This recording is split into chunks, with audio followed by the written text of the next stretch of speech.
लग्नाच्या पहिल्या रात्री असं काय घडलं की थेट नवरदेवाने 112 वर कॉल करून पोलिसांना बोलावलं.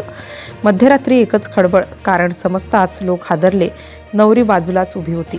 घरात सगळं शांत होतं. लग्नाचा गोंगाट संपून बरीच वेळ झाली होती. पाहुणे निघून गेले होते. दिवे मंद झाले होते आणि त्या घरात आता फक्त पहिल्या रात्रीची शांतता होती. खोलीत नवे पडदे, सुगंधी फुलं आणि एक अनामिक दडपण. दोघेही समोरासमोर होते, पण शब्द कुणाकडेच नव्हते. क्षणभर नजर भिडली, क्षणभर नजर खाली गेली.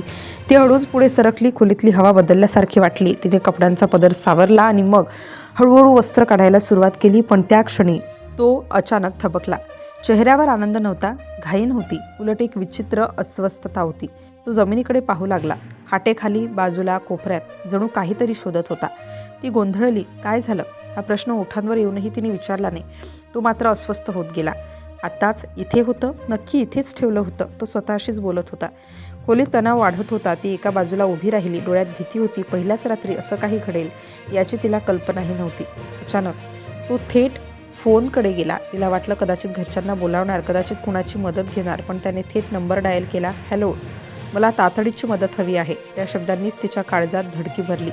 ती ऐकत होती. प्रत्येक शब्द कानात घुमत होता. माझी एक गोष्ट हरवली आहे, ती सापडत नाहीये. फोन ठेवला गेला. ती स्तब्ध, डोळे मोठे, हात थरथरतात. काही मिनिटातच दारावर जोरजोरात ठोठावलं गेलं. मध्यरात्री, पहिल्या रात्री आणि दारावर.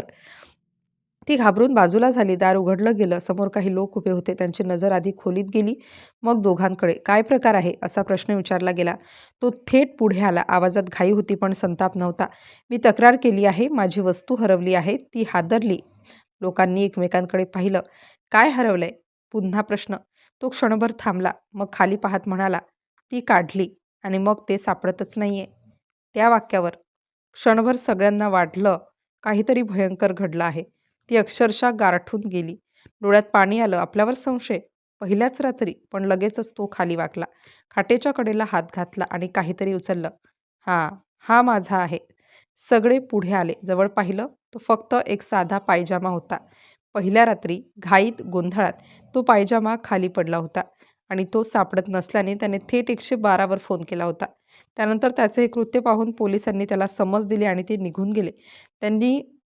त्यांची काढलेला हा व्हिडिओ सोशल मीडियावर तुफान व्हायरल होत आहे. खोलीत पुन्हा शांतता पसरली. पण त्या रात्री दोघांनाही एक गोष्ट कायमची कळली. कधीकधी मोठी खळबळ माजवणारी गोष्ट एखाद्या साध्या पायजाम्यापासूनही सुरू होऊ शकते.